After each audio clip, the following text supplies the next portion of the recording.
출애굽기 15장 22절부터 26절까지 말씀을 같이 보았습니다. 출애굽기 15장 22절부터 26절은 쓴물과 단물, 마라의 쓴물에 대한 이야기가 나와 있어요. 쓴물과 단물 그러면 쓴물 그러면 우리는 이제 어떻게 생각을 해요? 쓴물 그러면 죄, 죽음 이렇게 생각을 할 수 있겠죠, 그죠? 단물 그러면은요, 의로움, 이제 살아있다, 생명, 이런 생각을 하게 되겠죠. 쓴물과 단물을 여기서 얘기할 때, 마라의 쓴물 여기 나올 땐 있잖아요. 여기에서 출애굽기 20장에 보면은 뭐가 나오죠? 출애굽기 20장에 보면 십계명이 나오죠. 십계명이 나오는데 그거보다 먼저 출애굽기 15장에 지금 이게 마라의 쓴물을 통해서 계명을 먼저 주셨어요. 근데 계명을 주셨는데 그거를 이제 출애굽기 20장에서 하나님이 말씀으로 정리를 하신 거예요. 그러니까 출애굽기 15장에 먼저 말씀을 주셨죠. 주시고 20장에 정리하셨다. 이렇게 이제 우리가 보면, 원래는 우리가 출애굽기 20장을 보면 십계명이 처음에 거기 나온 줄 알죠, 그죠? 근데 이제 마라의 쓴물에서 먼저 나와 있죠. 출애굽기 15장에 25절, 26절에 나와 있는 말씀입니다. 25절, 26절. 여호와께서 그들을 위하여 법도와 율례를 거기서 정하시고 이렇게 돼 있어요. 그러니까 마라의 쓴물에서 이미 법도와 율례를 정했고, 그리고 이르시되 너희가 너희 하나님 여호와의 말을 들어 순종하고 내가 보기에 의를 행하며 내 계명에 귀를 기울이며 내 모든 규례를 지키면, 십계명이 출애굽기 20장에 나오는데 20장에 나오기 전에 이미 하나님의 계명을 여기서 너희가 지키면 이런 말들이 나오죠, 그죠? 그러니까 출애굽기 15장에 먼저 그 계명과 율례와 법도가 먼저 나오고, 그 다음에 출애굽기 20장에 가서 이제 하나님이 정리를 하시고, 그거를 이제 또 돌판에 이제 나중에 세우시고 이제 쓰시고 이제 그렇게 되죠. 그러니까 여기 마라의 쓴물에서는 뭐를 설명하려고 하는 거예요? 그러니까 쓴물이라는 게 뭐를 설명하는 거겠어요? 여기서 율법을 설명하려고 하는 거예요. 율법. 그러니까 쓴물, 마라의 쓴물과 단물이라고 하는 건요, 이게 율법을 설명하려고 여기서 먼저 나온 말씀입니다. 그러니까 쓴물 그러면 무조건 죄, 잘못, 사망, 이런 지옥 이런 식으로만 생각하는 게 아니고 율법입니다. 그러니까 우리가 말하는 쓴물 그러면 좀 나쁘다 그런 개념이 아니라요, 율법을 의미하는 거예요. 그러니까 율법을 먼저 생각을 하면은 이게 좀 쉬워지죠. 그러니까 쓴물이 단물되었다, 이 말은 쓴물과 단물이 이렇게 쓴물이 같이 쓴물 안에서 그게 단물이 되었다, 그 말이지 쓴물과 단물이 따로 있는 게 아니란 말이에요. 그러니까 쓴물과 단물이 같은 우물 안에 같이 있는 거예요. 그러니까 쓴물과 단물이 같이 있는데 거기 쓴물에서 나무를 이제 나뭇가지를 거기다 던졌단 말이에요. 나무를 이제 던졌더니 거기서 쓴 것만 빼먹은 거예요. 이 나무가 쓴 것만 빼먹어서 그 물은 똑같은 물이에요. 쓴물, 단물 할 때 물은 똑같은 물이잖아요. 쓴물, 단물, 이렇게 물은 같은 거죠. 그러니까 쓴 그것만 빨아들인 거예요, 나무가. 그러니까 물이 달아진 거죠. 이렇게. 그러니까 그 쓴 것만 빨아들였다. 이게 죽음을 얘기하는 거예요. 그 십자가 죽음. 그 나무를 지정해서 나무를 이제 던졌더니 물이 달게 되었더라. 그래서 물은 똑같은 물인데 그게 바뀐 겁니다. 이렇게 물이 이제 이렇게 바뀌었어요. 예를 들어서 이제 요한복음 2장에 보면 혼인잔치가 있으면 포도주가 돼야 되잖아요. 포도주를 마셔야 된다고, 천국의 잔치가 되려면. 그러니까 물이 포도주로 바뀌는 거죠. 그러니까 물이 포도주로 바뀌어야 잔치가 이루어지는 거예요. 그냥 물 떠다 주면 잔치가 안 되잖아요, 그죠? 그런데 이제 그 물이 포도주가 된 거를 누구만 알게 됐다. 거기 물 떠온 하인들만 알게 되었다 그랬어요. 그러니까 물 떠온 하인들이 누구겠어요? 선지자들이란 말이에요. 그러니까 그 선지자들을 통해서 율법이 오잖아요. 선지자들을 통해서, 그죠? 율법이 오게 되고 우리에게 그 율법이 온 그 율법을 전달해 준 사람들만 그걸 알게 되는 거란 말이에요. 그러니까 그 물이 오고 그게 이제 포도주가 변하면 잔치가 이루어지는 거예요. 그러니까 이것처럼 이제 쓴물과 단물이라고 하는 게 이게 이제 쓰다 그러니까 무조건 나쁘게만 생각을 해서 사람들이 그러면 이제 성경을 이해하기 어렵고요. 이 쓴물을 이제 이렇게 보면 율법이라고 보면 이제 어렵지 않아요. 율법이라고 하는 건 두 가지 개념을 같이 가지고 있습니다. 하나는 우리의 죄를 정죄하기도 하지만 하나님의 그 위에서 내리는 비처럼 우리에게 단비가 되는 그런 우리의 그 갈급한 것을 채워주는 그런 말씀을 말하는 겁니다. 그게 이제 율법인데요. 거기서 쓴 것만 빼버리면 이제 물이 되는 거죠. 단물이 돼. 이게 이제 쓴물 이야기가 이렇게 나오는데, 쓴물 단물 얘기가 나오는데, 그 바로 앞에 보면 누구 이야기가 나와요? 19절부터 21절에, 출애굽기 15장 19절부터 21절에 누구에 대한 이야기가 나와요? 미리암에 대한 이야기가 나와요. 미리암. 이 미리암이라고 하는 게 이제 시험 볼 때 미리 알았다, 미리암이 아니라 시험 볼 때 미리암, 이게 미리암이 100점 맞았죠. 미리암이 미리 알아가지고.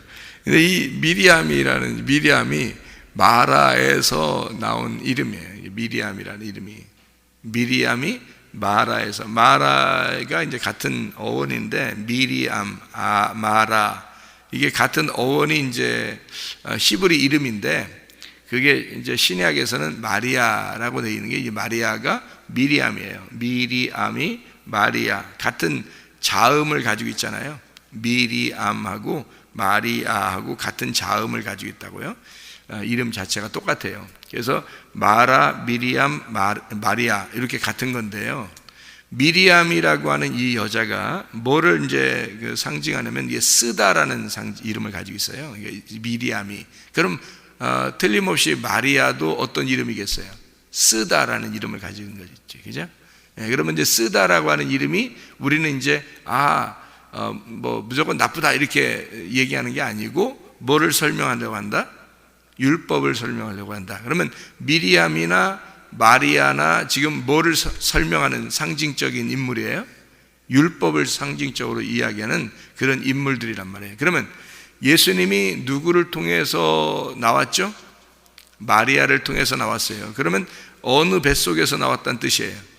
율법 안에서 나오셨다는 얘기를 하려고 하는 거죠. 그래서 미리암, 마리아가 같은 이름이고 미리암이 나올 때 마라의 쓴물이 나오는 거예요. 그러니까 미리암과 마라가 같은 거니까, 그래서 미리암을 통해서 마라의 쓴물이 나오고 이 마라의 쓴물에서는 이제 나무가 죽으면 단물이 된다 이런 얘기죠.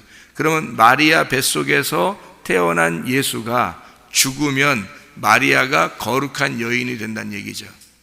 이해가 되겠어요? 그러니까 마리아는 율법인데 그 안에서 예수가 나와요. 그래서 그 예수가 십자가 지시고 죽으면 이 마리아는 거룩한 여인이 된다는 거죠. 이게 우리란 말이에요. 우리. 그러니까 내 안에 예수가 나를 위해서 죽으시고 나는 거룩한 신부가 되는 거란 말이에요. 그러니까 마리아 뱃속에서 태어난 예수가 죽으시면, 그러면 이 마리아는 거룩한 신부가 되어서 하나님 나라의 교회가 되는 거예요. 그게 이제 성경의 이렇게 스토리죠. 스토리 이야기 볼 수 있어요. 그러니까 여기 그 마라의 쓴물을 우리가 이제 생각해 보면 미리암이라는 여자하고 좀 연결해서 볼 수가 있다고 그랬죠. 마리아하고도 연결해 볼 수 있다고 그랬죠. 그러니까 쓴물이 우리가 볼 때는 무조건 나쁜 개념이라는 얘기 아니라 율법을 설명하려고 하는 그런 개념이다. 거기서 나무가 떨어져 그 쓴물을 빨아들인 그 죽음, 그 죄를 다 빨아들여서 십자가에 매달리신 주님이 죄를 다 인류의 모든 죄를, 마리아의 죄를 다 빨아들이고 미리암의 죄를 다 빨아들이고 마라의 쓴물을 다 빨아들여서 십자가에서 죽으시면 단물로 바뀌는 거란 말이에요. 그게 이 모든 죄가 사라져 버리니까 우리에게는 단물이 된다는 얘기죠. 그러면 생수가 되는 겁니다. 우리에게 생수가 흘러나오는 거예요. 죄가 이제 죽으면 성령이 오시면 우리에게 배에서 생수의 강이 흘러나온다 그랬잖아요. 그래서 민수기 20장을 한번 봐봐요. 민수기 20장. 민수기 20장에 민수기 20장 1절을 한번 보면요, 여러분 이런 말들이 또 나와 있어요. 아주 신기한 말이죠. 이 성경에 이제 연결되어 있는 아주 신기한 말들인데요. 민수기 20장에 1절에 보면 이런 말씀이 있습니다. 뭐라고 되어 있냐면, 첫째 달에 이스라엘 자손 곧 온 회중이 신광야에 이르러 백성이 가데스에 이르더니 미리암이 거기서 죽음에 거기에 장사되니라, 이렇게 되어 있죠. 예, 민수기 20장이에요. 그럼 민수기 20장에는 어떤 내용인가요? 민수기 20장은 반석에서 물 나오는 얘기가 나오는 거예요. 그러니까 미리암이 죽고 반석에서 물이 나오는 장면이 민수기 20장이란 말이에요. 그러니까 미리암이 죽고 생수가 나오는 거죠. 예. 그러니까 미리암이 죽으니까 반석에서 반석에서 물이 흘러나왔다.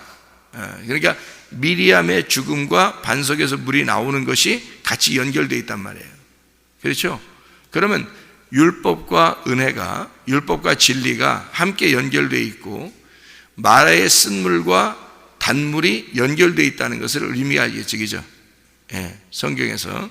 그러니까 마라의 쓴물과 마라의 단물, 율법과 복음이라고 하는 것이 한 나무를 통해서, 나무의 그 죽음을 통해서, 그러니까 그 나무의 죽음은 결국 누구의 죽음을 의미하는 거예요? 미리암의 죽음, 마리아의 죽음, 나의 죽음을 말하는 거란 말이에요. 예수님이 죽을 이유가 없죠. 사실은 예수님이 와서 무슨 잘못을 했길래 와서 죽겠어요, 하나님의 아들이. 그가 죽으심은 미리암의 죽음을 나타내는 거고, 그가 죽으심은 마리아의 죽음을 나타내는 거고, 그가 죽으심은 나의 죽음을 말하는 거라는 거죠. 그걸 통해서 이 쓴물이 단물로 바뀌는 겁니다. 다시 말하면 똑같은 이 하나님의 말씀을 우리가 받고 있는데, 이 말씀이 내가 죽기 전에는 쓴물이란 말이에요. 이 말씀이 여러분에게는. 그리고 그 쓴물을 마셔야 된다는 거죠. 그리고 그 쓴물을 받아야 된다는 거예요. 이게 죽기 전에는요. 근데 죽으면요, 죽으면 더 이상 쓴물이 아니에요. 이게 생수의 물이라고요. 이게 더 이상 쓴물이 아니라 단물로, 똑같은 이 말씀인데 단물로 바뀐 거예요. 이게 우리가 죽으면, 그러니까 내가 죽지 않으면 이게 쓴물이에요. 늘 말씀이요. 근데 내가 죽으면 이 물이 단물로 바뀌는 거예요. 성경이 이제 율법과 이 복음이라고 하는, 율법과 은혜에 대한 이야기가요, 상당히 많이 나옵니다. 율법과 이 복음에 대한 이야기가. 예수님 시대에 베데스다 연못이 있었죠. 요한복음 5장에 보면 베데스다 연못에 기둥이 몇 개예요? 기둥이 5개입니다. 행각 5이 있는데 거기에 베데스다 연못이 있는 거예요. 그러면 이 행각 5이라고 하는 건 뭐를 의미하는 거냐면 율법을 의미하는 거예요. 율법을. 거기에서 베데스다 연못에 38년 된 병자를 고치는 거죠. 요한복음 4장에 보면 남편이 몇 명이 있었다고 그랬어요. 여자가 원래 5명이 있었다 그랬어요. 원래 다 합해서 6명인데 5명이 있었지라고 얘기하잖아요. 왜 5명이 있었지라고 얘기하냐면 5이라는 율법을 말하는 거예요. 그럼 지금 있는 남편은, 그러면 5명이 율법이고 지금 있는 남편은 뭐를 설명하려고 했던 거냐면 그 율법 안에서 섬기는 성전을 말하는 거예요. 네가 율법 안에서 섬기려고 했던 이 세상, 이 성전을 얘기하는 거예요. 바로 너 자신을 얘기하는 거죠. 그러니까 율법을 가지고 네가 성전에서 예배를 드린다고 하는 그 예배, 그것도 네 남편이 아니다, 이런 얘기예요. 그거를 다 예수님이 무시해버리고 7번째 예수님을 소개하는 겁니다. 그게. 그러니까 5 남편이 있었지라고 하는 그런 이야기들을 하고 있잖아요.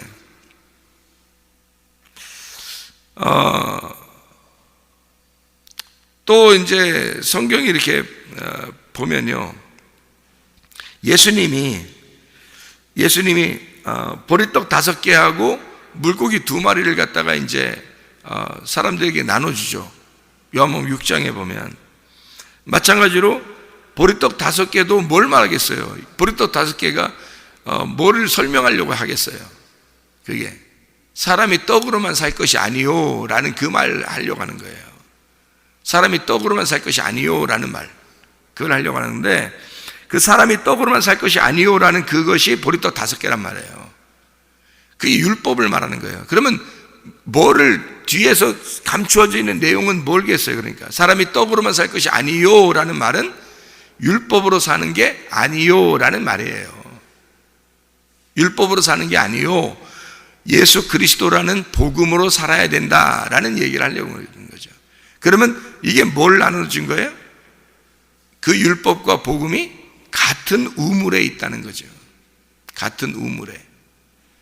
자, 광야에서 이스라엘 백성들이 만나가 쫙 내렸단 말이에요. 그게 그들은 생명의 떡인 줄 알았어요. 근데 그들은 그걸 매일 먹어야 돼. 그런데 생명의 떡이 진짜 내려오는 게 있어요. 그게 예수님이야. 그러니까 이 광야에서 내렸던 그것은 다 떡이에요. 이 땅에서 먹는 떡. 그래서 빵이란 말이에요. 위에서 내려오는 빵.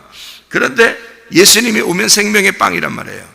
그러니까 너희가 이 땅에선 빵으로 먹는, 떡으로만 살 것이 아니요, 빵으로만 살 것이 아니요, 그 말이에요.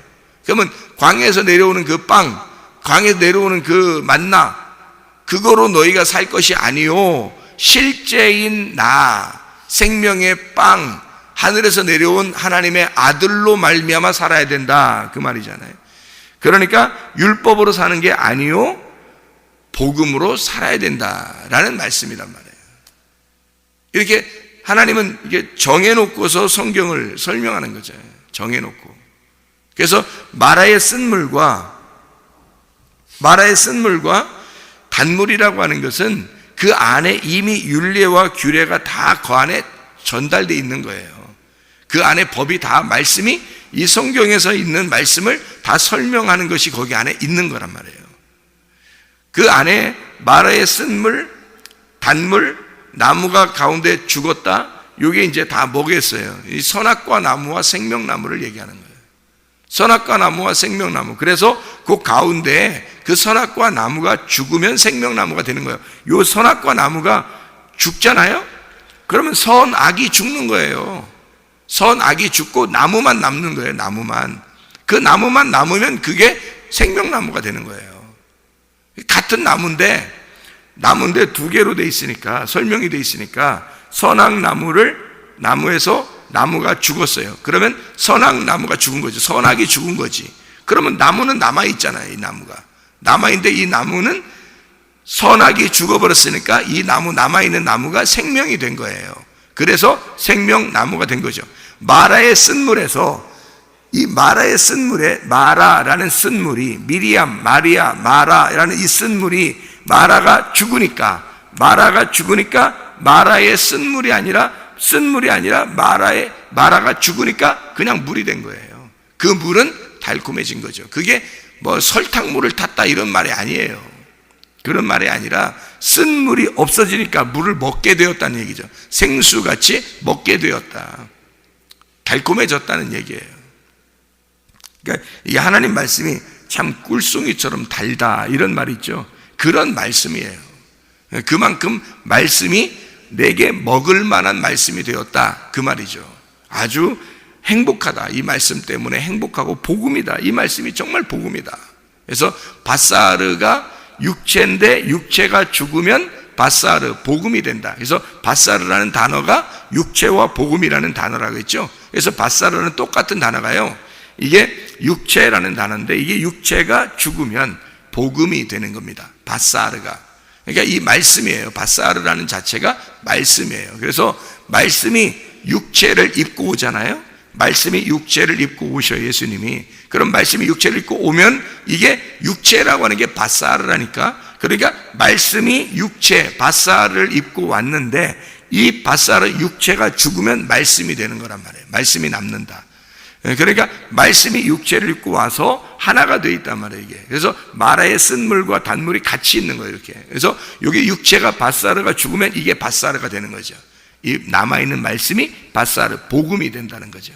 그래서 바사르가 육체와 복음을 같이 설명해 주는 단어란 말이에요. 마라의 쓴물도 마찬가지예요. 쓴물과 단물이 같이 있는 거예요. 이 마라의 우물에. 그래서 마라의 쓴물에 같이 있는 거예요. 그래서 쓴물에서 쓴 것만 빼내니까 단물이 되는 거죠. 이게 생명나무가 되는 거란 말이에요. 선악과에서 선악을 빼버리면 생명나무가 되는 것처럼 똑같은 얘기예요. 이게 마라의 쓴물에. 그래서 여기서 율례와 법도를 정했다는 말은 말씀을 전체가 이해가 되도록 여기에서 말씀을 규정해 주었다, 이런 말이죠. 여기서 계명을 하나님이 지키도록 해 주었다. 그 말은 말씀이 이해가 되도록, 하나님 말씀이 이해가 되도록 여기서 만들어 놓았다, 이런 얘기고요. 출애굽기 15장 27절을 여러분이 봐봐요. 출애굽기 15장 27절. 27절의 말씀에 보면 그들이 엘림에 이르니 거기에 물샘 12과 종려나무 70그루가 있는지라. 거기서 그들이 그 물 곁에 장막을 치니라, 이렇게 돼 있죠. 그죠? 예, 그러면 마라의 쓴물이 끝나니까, 마라의 쓴물에서 단물로 바뀌니까 바로 그들이 엘림에 이르러, 그 엘림에 이르러, 이게 나무들, 종려나무들이거든요. 이 종려나무들이 있는 그곳인데, 이 종려나무가 있는 그 엘림에 이르러서 거기서 물샘 12이 있고 종려나무 70그루가 있어요. 12과 70이라는 게 있다는 말이에요.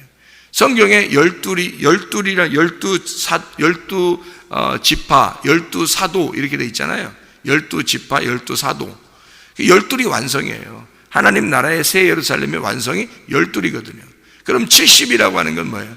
그 이스라엘 백성들이, 그 야곱의 그 자손들이요, 요셉 때 애굽에 내려간 사람이 70명입니다. 그게요. 왜 70이라고 하는 숫자를 여기 성경에, 그리고 예수님이 제자들을 이렇게 파송해서 전도하러 보낼 때 누가복음 10장에 나오죠. 누가복음 10장에 70제자 파송한단 말이에요. 70제자. 그럼 이 70이라고 하는 게 온 열방을 구원하는 걸 70이라고 그래요. 온 열방을. 그러니까 예수 그리스도가 7이죠. 7. 이 땅에 오신 예수 그리스도. 그래서 그분이 우리를 죽으시는, 안식을 주시는 예수가 7이란 말이에요. 7. 7에다가 곱하기 열을 하면 돼요. 그러면 70이 되죠. 그러면 열이라고 하는 게 손가락도 10개, 발가락도 10개. 다 하나님은 10개라고 하는 것을 일부러 두신 이유는 완전 숫자이기 때문에 그런 거예요. 완전 숫자. 그러니까 7이라고 하는 예수님에다가 완전 숫자를 곱해버리면 70이 되거든요. 그게 온 열방을 말하는 것입니다. 그래서 온 열방, 그리스도를 아는 온 열방을 구원하는, 구원받은 자를 말할 때 70이라고 그래요. 그래서 70개 나무가 있는 거예요. 여기에. 엘림이라는 곳에 물샘이 12이고요. 물샘이 왜 12이겠어요? 12제자예요. 12지파를 통해서, 12제자를 통해서 70이라는 온 열방이 구원받는 걸 말하는 거예요. 그러니까 12지파, 12제자를 통해서 온 열방 70이 구원받는다. 이게 이제 12 물샘과 70그루의 나무를 말하는 거예요. 모든 열방을 구원하는 하나님의 역사. 이게 뭐를 통해서 뭐가 끝나면 이루어진다? 마라의 쓴물이 단물로 되면 온 열방이 구원을 받게 된다, 이런 얘기예요. 그러면 예수 그리스도가 십자가 못 박혀 돌아가심으로 쓴물이 단물 됐죠. 그러니까 모든 것이 다 완성되고 예수를 통해서 온 열방이 구원을 받게 되었다. 이제 이 말씀을 해주고 있는 장면이 출애굽기 15장의 22절부터 27절까지의 말씀입니다. 오늘도 그 예수 그리스도와 함께 동행하다가 주님 만나시기를 바랍니다. 기도하겠습니다.